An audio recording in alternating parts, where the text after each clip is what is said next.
السلام عليكم ورحمة الله وبركاته. ازيكم عاملين ايه؟ يا رب تكونوا في احسن حال. اللهم صل وسلم وبارك على سيدنا ونبينا محمد صلى الله عليه وسلم. تعالوا بقى النهاردة جولتنا لمحل من المحلات المعروفة في عباس العقاد وهو شعبان. احنا هنا جايين، ده طريق شارع عباس العقاد الرئيسي، وده الكوبري اللي قدام شارع البطراوي. هنبدأ ندخل عند شعبان، ده معروف لملابس التصدير، عنده رجالي وحريمي وأطفالي، عنده أحذية وعنده شنط، عنده كافة كل أنواع اللبس، وكلها بتبقى لملابس التصدير. أسعاره بتبقى مخفضة ومميزة عن أي مكان تاني. هنبدأ ندخل هنا وهندخل على قسم الأطفالي والشبابي واللانجري بقى، وكل حاجة تخص الملابس الداخلية، وكمان لبس الخروج بالنسبة للفساتين الخاصة بالأطفال بقى، والتيشيرتات وكل حاجة النهاردة هنشوفها معانا في الفيديو. يا ريت ما تنسوش تحطوا اللايك يا حلوين. بدأنا هنا كده أول قطعة بعد ما نزلنا. طبعا الدور ده اللي هو الدور اللي تحت، يعني الدور الأرضي، وهنبدأ نشوف بقية الحاجات التانية إن شاء الله معانا في الفيديو. القطعة دي كانت 3 اكس لارج، طبعا في منها مقاسات كتير، كانت عاملة 267 جنيه. دي برضو نفس الكلام، دي قطن برضو، كان سعرها دي عشان قط وبنطلون كانت عاملة 125 جنيه، ومشيتها قطن وحلوة جدا. ده طبعا كلها ملابس كده للبيت، بس بصراحة مريحة جدا في اللبس يعني كخامة. وطبعا حاجات شعبان معروفة، دي خامتها قطن برضو، وترنج حريمي معاها بنطلون، وفي كل الالوان والمقاسات، يعني كل الالوان والمقاسات بتدخلي عنده موجودة. ده كان عامل 125 جنيه، ده ترنج حريمي. البنطلون اهو، في منه او في زيه بيبقى شورت، ده عامل زي طبعا لانجري، عبارة عن قميص صغير وشورت، كان سعره 95 جنيه. في منه بقى ألوان كتير جدا، يعني شايفين اللون ده بصراحة تحفة. في منه بقى الأخضر حلو جدا، وطبعا معروف إن عنده كل المقاسات، يعني مش بتحتاري في المقاسات، موجود عنده كل المقاسات، حتى السكس اكس لارج 7 كل الأنواع، يعني كل حاجة. القطعة دي ترنج حريمي بنطلون، كان عامل 235 جنيه. طبعا بوريكم تيكت السعر عشان تبقوا معايا وعارفين الأسعار. القطعة اللي ورا دي أنا تخيلتها إن هي 235، لا طلعت ب185 جنيه، عشان كده أنا طلعتها تاني. بصوا أهي، دي ب185 جنيه. قماشتها حلوة جدا، مريحة جدا في اللبس، قماشتها قطن على فسكوز. هي دي اللي ب235 جنيه. انا شايفة ما فيش فرق خالص بينها وبين القطعة التانية، يعني الاصفر والاحمر والالوان دي كلها كان سعرها 185 جنيه. يعني ممكن الستاند تلاقي قطعة غالية، قطعة رخيصة، يعني مش كله سعر واحد برضه، عشان تبقوا معايا في الصورة. الستاندات بتبقى متنوعة. القطعة دي برضه كانت أم 195، أم 185 جنيه، ترنج حريمي برضه. للبناطيل بقى كانت هنا بناطيل ليجن، مقاسات كلها موجودة. وسعر البنطلون كان سعره كام؟ 95 جنيه. في الليجن والتايجر والرصاصي الزيتي موجود. طبعا ده بيبقى حلو جدا في اللبس، ومعظم البناطيل اللي طالعه الموضه الايام دي هي الليجن. بصوا الالوان بتاعت البلاج بقى والبحر والميه. الجلابيه دي كده جلابيه مخططه، بس مش كله نفس الموديل، في منه موديلات كتير الوان تانية. الجلابيه دي كانت عامله 155 جنيه، جلابيه فسكوز. الستاند كله طبعا جلاليب اهي. طبعا انا بحب الالوان التايجر او الابيض في اسود، دي تحفه حلوه جدا. بصوا مريحه كده في اللبس، جلابيه بيتي مريحه محترمه. فعلا حاجته حلوه. هي ممكن في حاجات اسعارها اوفر شويه، بس الى حد ما كل حاجة تتخيلوها موجودة عند شعبان، يعتبر من أميز الأماكن اللي بتبيع بواقي التصدير. وكمان في آخر الفيديو إن شاء الله هقول لكم إمتى الخصومات اللي بتبقى جامدة بقى، يعني بعد كل موسم كده بتبقى فيه خصومات حلوة أوي. الأندرات دي كان سعرها 20 جنيه قطن. دي جلابية، بصوا ليها طاقية أهي بنص كم، يعني يعتبر تلتين كم كده. سعرها كان 175 جنيه. طبعا انا كنت بتكلم في المحل وكنت بقول لكم دي كذا، وكنت بحكي لكم كل حاجة وبوصف لكم، بس اكتشفت ان في قرآن شغال، فطبعا بتبقى عليه حقوق طبع، فكتمت الصوت. دي جلابية يعني مش لانجري، يعني دي جلابية فسكوز، وكان سعرها 155 جنيه. دي كمان. لا، الجلابية دي يا جماعة اللي هي كانت أبيض في أسود كان 175. الجلابية الحريمي الأسود اللي احنا شفناها القط دي اللي عاملة زي القميص كان سعرها 250 جنيه. بصوا بقى الجلابية دي كان سعرها كام؟ 275 هي كمان. دي ب275 جنيه. في بقى منها الألوان الكتير اللي انتوا شايفينها دي. ناخد شوية كده من ترنجات الأطفال دي كلها كده. دي بيجامة بناتي، واللي عدت كانت ترنج كده أو بيجامة أولادي. كان سعره كام؟ دي عبارة عن 3 قطع، قطعتين من فوق وشورت.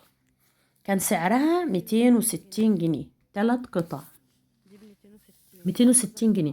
لبس الأطفال بصراحة أنا شايفاه عالي، يعني سعره غالي جدا، بس في أماكن تانية بيبقى السعر أعلى من كده. بصوا ده بقى الحاجات حديث الولادة. الطقم ده كان على بعضه 3 قطع عامل 180 جنيه. الطقم البامبا ده طبعا في أولادي وفي بناتي، ده كله الحاجات الخاصة بحديث الولادة، كان سعرها بتتراوح من 180 و 150 جنيه. ده بالنسبة لحديث الولادة. ده طقم على بعضه. انا الاول كنت شفت قطعة زي شورت كده، بس بعد كده لقيت ان هو طقم اولادي، شورت ينفع للبلاج والمية والمصيف ب110.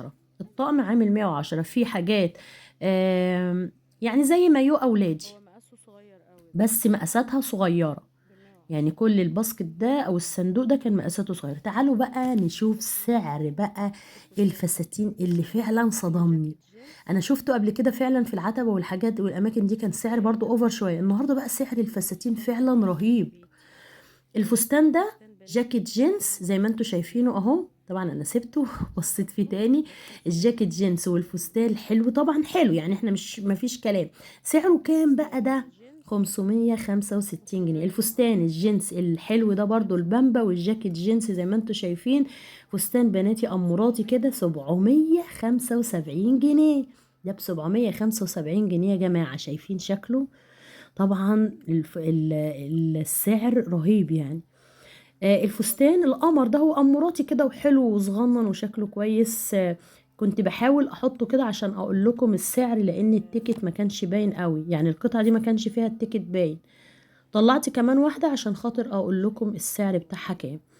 الفستان ده بنص كم، فستان بناتي حلو برضه، هو شكله حلو، احنا ما فيش اعتراض على الشكل ولا الكلام ده كله، بس السعر 575 جنيه. سعر الفستان ده 575 جنيه. نيجي هنا بقى عند الحاجات المعقولة شوية الشرطيات دي في منها أولادي وفي بناتي، كان سعرها 125 جنيه. شورت بقى جينز اسود الوان بقى بنوتاتي حلو زي ما انتوا شايفين كده، سعره 125 جنيه. نشوف التيشيرتات دي كمان، كان في منها بكم وفي بنص كم. سعرها كام بقى؟ دي برضو قطن 100%، كان سعرها 55 جنيه. دي تيشيرتات كلها، كان في أولادي وكان في بنات يعني. الباسكت ده كله كده على بعضه كان مليان حاجات كتير. طبعا هما كانوا لسه فاتحين يا جماعة، يعني الوقت ده كانت الصبح تقريبا، كانت على الساعة 11:30 كده. يعتبر كانوا لسه فاتحين، ما كانش في ناس كتير جوه المحل، لانه على فكرة بيبقى زحمة جدا، خاصة بالليل ده بيبقى زحمة جدا.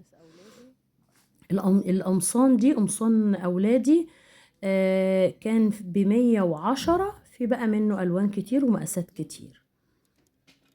تعالوا نشوف القميص ده، هو زي كاشمايو ب125 جنيه. ده سعره 125 جنيه. بصراحة هي الخامات مفيش اعتراض عليها، الخامة تحفة، قطن كده وطري وحلوة قوي في اللبس، مريح قوي. اللي لونها بامبا دي كانت سعرها كام؟ برضو كاش مايو. كان او ممكن نعتبرها جلابية بيتي صغيرة كده قط. سعرها 95 جنيه. قماشتها طرية طراوة. بصوا يعني اللي يمسك القماشة كده تحفة. بجد ما فيش بعد كده. كان في منها بقى الاصفر، في البيج، في كل الالوان، كل الستاند كان في منه الوانها كتير، يعني كل ما تتخيلي كده من الالوان هتلاقي. دي قطعة كاش مايو، 155 جنيه. 155 جنيه. كان في منها الوان كتير برضو، وفي منها طبعا المقاسات كلها موجودة. في بنات هناك بتسأليها عن كل حاجة انت عايزاها. دي ب125 جنيه. دي برضو سعرها كان 95 جنيه، اللي هي الاديداس دي، كان في منها الوان كتير جدا. ديت سعرها 95 برضو، كاش مايو. بصوا كل دي الالوان بتاعتها، قماشتها طرية جدا وقطن حلو قوي. دي كانت ب105. لا دي كانت برضو سعرها يا جماعة 95، كل ده كان سعره 95. دي اللي ب105. دي ب105 مشجرة كده وقط، وسعرها 105. طبعا في بنات بتسأليها موجودة، والمقاس اللي انت عايزاه ومش عارفة تجيبيه بتطلعها لك عادي. تعالوا كده هنشوف حاجات تانية. ايه البلوزة دي؟ كانت بلوزة قطن، وسعرها كان 195 جنيه. في منها ألوان كتير، أخضر بقى، أصفر، مستردن، بيتي، أسود، أزرق، أبيض، كل الألوان دي حلوة جدا بصراحة، عجبتني. بصوا شكلها ولونها طبعا قطن. في منها ألوان رهيبة، كل الألوان بتاعت الصيف بقى كده، والألوان الحلوة قوي. شايفين شكلها تحفة بجد، بجد حلو. كان سعرها كام بقى يا حلوين؟ كان سعرها 225 جنيه. دي بلوزة كده بناتي حلوة، ممكن تنفع للسن المحيراتي برضو، تحفة جدا. دي كان سعرها 225 برضو، بس بصراحة اللي تحت كانت أحلى بكتير، يعني أنا عجبتني اللي تحت أحسن من دي. الاتنين بنفس السعر. دي ب225 جنيه، بلوزة بناتي برضو. دي مقاسها صغير شوية، بصوا دي صغيرة، وكان سعرها 195 جنيه. كانت عاملة زي الكتان، يعني دي قماشة كتان. 195 جنيه اهي. بحاول ان انا عايزة اوريكم سعر الكارت، اللي عايز يشوفه بصوا يعمل له سكرين كده ويقربوا شوية عشان يتأكد من السعر كمان. دي سعرها 195 جنيه، بلوزة بناتي. طبعا احنا شفنا الحاجات الكاشميو دي ما شفناهاش، كان سعرها 125 جنيه. تعالوا بقى نشوف كمان الفساتين. احنا شفنا جزء كده في الاول، هنشوف بقى اللي هم السن المحيراتي. ده فستان حلو قوي على فكرة، شكله تحفة. بصوا في منه الوان كتير جدا. ده فستان بناتي للسن المحير. في منه بقى الوان حلوة جدا، كل الالوان التحفة بتلاقوها موجودة. سعره بقى كام الفستان ده؟ 325 جنيه.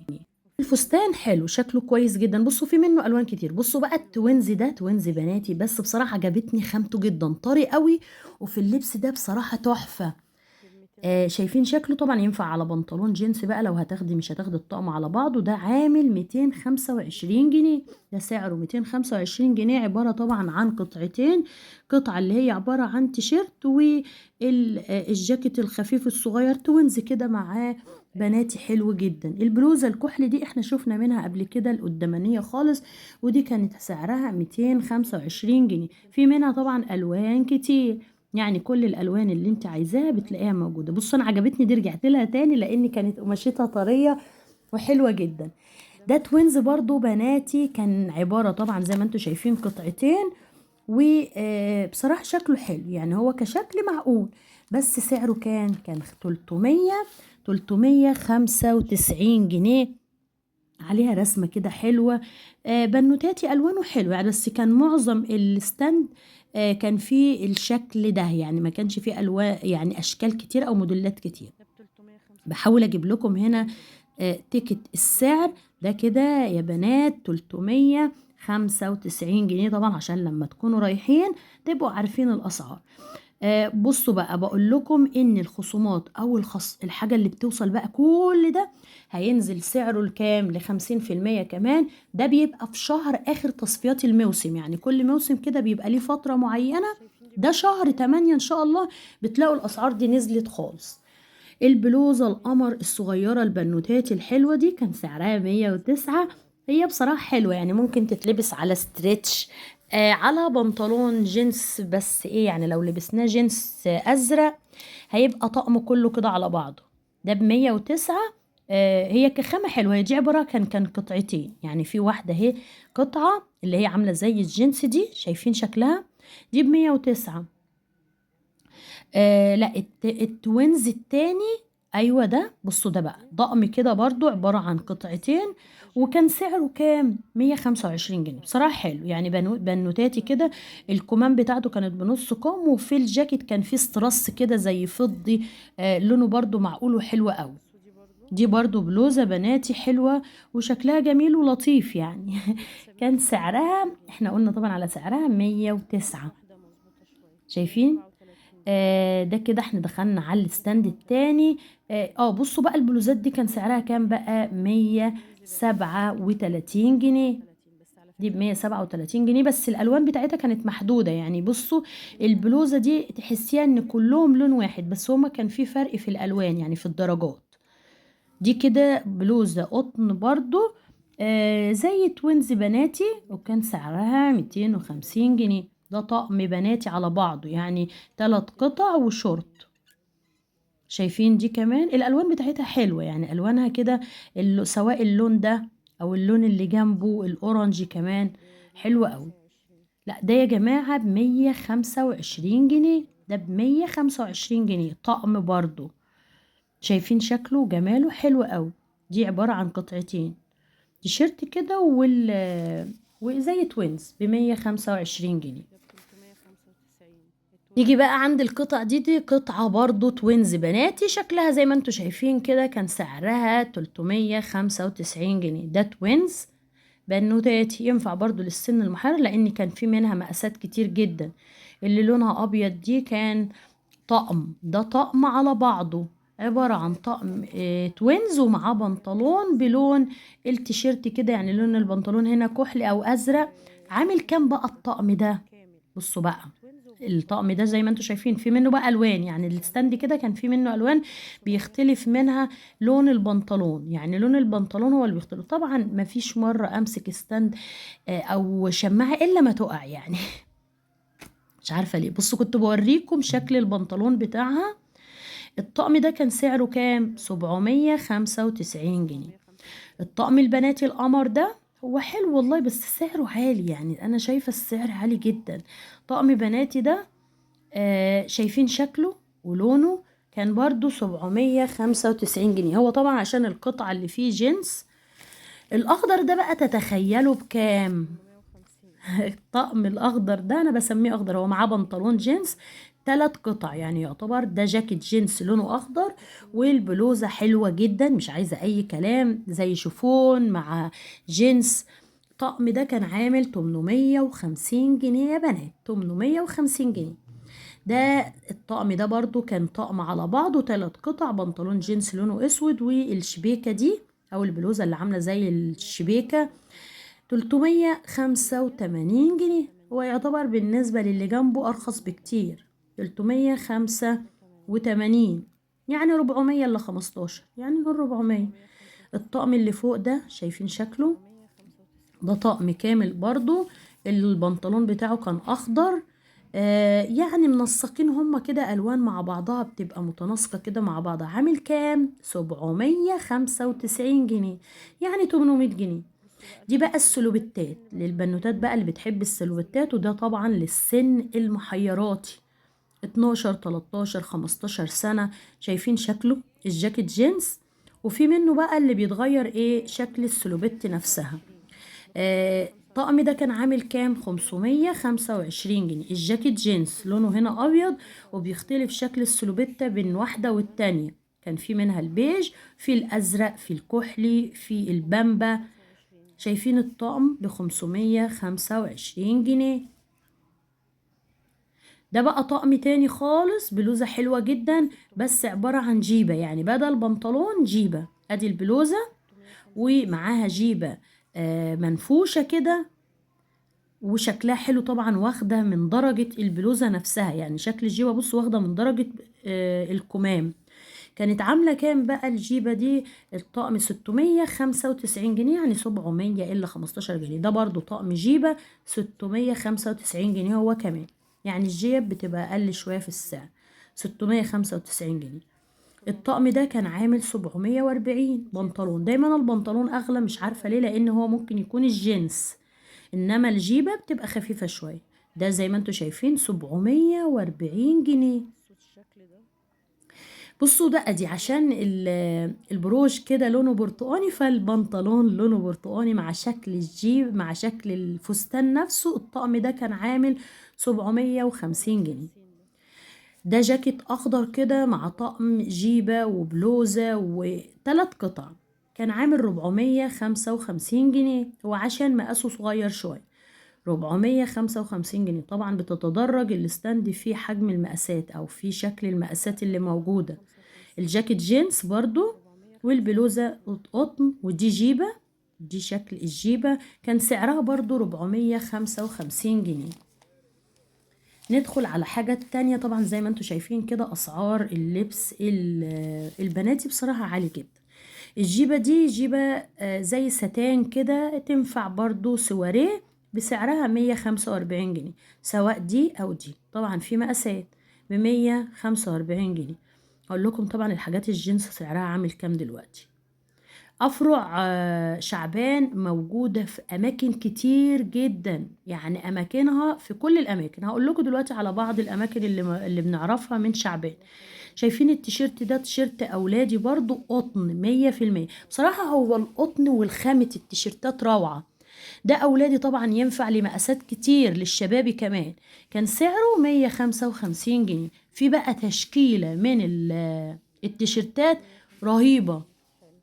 كمية التيشيرتات اللي عندهم للأولادي والبناتي كمان كتير جدا. شايفين كل الستاند ده، سواء بقى الألوان الأحمر، الموف، الأبيض، الأسود، الأصفر، الألوان الأخضر، كل الألوان موجودة تتخيلوها موجودة، والمقاسات كمان ب155 جنيه أي تيشيرت.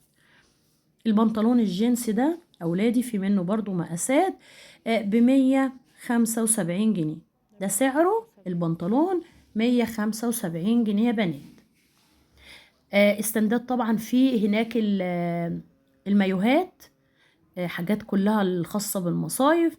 ده كان ب125 جنيه. ده البنطلون الجينز ده حلو بصراحة، يعني كأسعار هناك يعتبر معقول إلى حد ما. ده كده قسم الجزم والكوتشيات والصنادل. ان شاء الله هعملها لكم في المرة الجاية ان شاء الله، عشان خاطر هنا ببقى مقسمة الفيديو بحيث ان احنا ما نتلخبطش في حاجات تانية.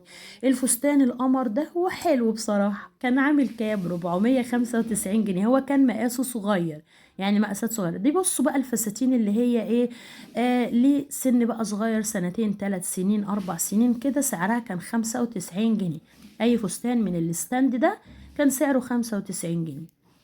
البنطلون الجينز ده كام سعره؟ بس كان كل الستاند معظمه الوان، كان فيه الاورنج كمان، سعره كان 195 جنيه. دي بقى الشرطيات بقى البنوتاتي والاولادي، وكان سعر اي شرط منهم ب55 جنيه. حلوين. يعني الباسكت ده كده كله على بعضه كان سعره 55 جنيه. البلوزة دي كان سعرها 95 جنيه. هي أكيد جت في الستاند ده غلط، يعني هي مش تبع الستاند، بس السعر موجود عليها 95 جنيه. هي الشرطات حلوة. بصوا الشرطات جميلة والله العظيم، ب55 جنيه أي شرط معقول يعني كسعر. بالنسبة برضو للمكان، المكان حلو جدا يا بنات، يعني المكان هادي، بتتحركي فيه براحتك. موديلات كتير موجودة. البلوزة دي بلوزة تيشيرت بناتي، في منها بقى ألوان كتير ما تعديش. سعرها 125 جنيه. دي بلوزة برضو بناتي، تيشيرت قصدي، معلش تيشيرت، وكان سعره 140 جنيه. بصوا بنص كم طبعا، وفي منه ألوان كتير، يعني الألوان كتير جدا. البلوزة الصفرة دي كان سعرها 95 جنيه. أفرع لشعبان بتبقى موجودة في أماكن كتير، هقول لكم عليها.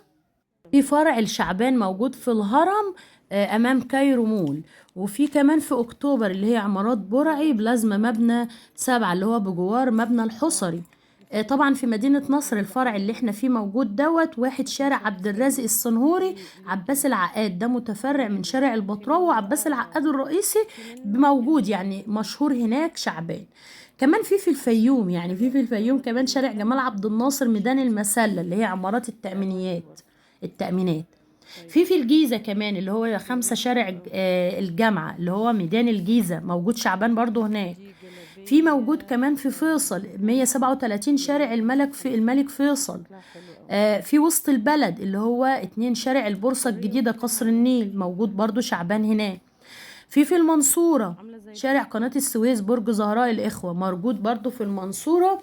هعمل لكم كده يعني هحط لكم صورة كده للشنطة بتاعت شعبان فيها كل الأفرع بأرقام تليفوناتهم، للي عايز كمان يتواصل معاهم ويعرف أي استفسار كمان ممكن هسيب لكم الشكل بقى والعنوان وكل حاجة بالتفصيل في آخر الفيديو. وكده خلصنا الجزء الأولاني من جولة شعبان. إن شاء الله استنوا مني جولة تانية حلوة جدا، وأتمنى يكون الفيديو عجبكم ويكون نال رضاكم. لو عجبكم الفيديو ما تنسوش تحطوا لايك يا حلوين. وأتمنى إن كل الفيديوهات تكون عجباكم، وأي حاجة قولوها لي في الكومنتات، وأي تعليق أنا برد على كل تعليقاتكم، بسعد جدا بأي تعليق بتكتبولي والله، سواء إيجابي أو سلبي أنا ببقى سعيدة جدا، بس في حدود الاحترام والأدب. يعني لو في أي تعليق بتكتبولي سلبي بستفيد منه، يعني السلبي برضو ببقى عارفاه، ويعني تعرفوني ايه. لو في لكم اي رأي برضو تحطولي في الكومنتات عشان استفيد من كل تعليقاتكم. بحبكم كتير، ربنا يسعدكم جميعا، واتمنى يكون فيديو عجبكم. مع السلامة وفي حفظ الله، واستنوني الفيديو الجاي ان شاء الله هسيب لكم رقم شعبان وكل الارقام وكل الافرع اللي موجودة معاه. مع السلامة وفي حفظ الله.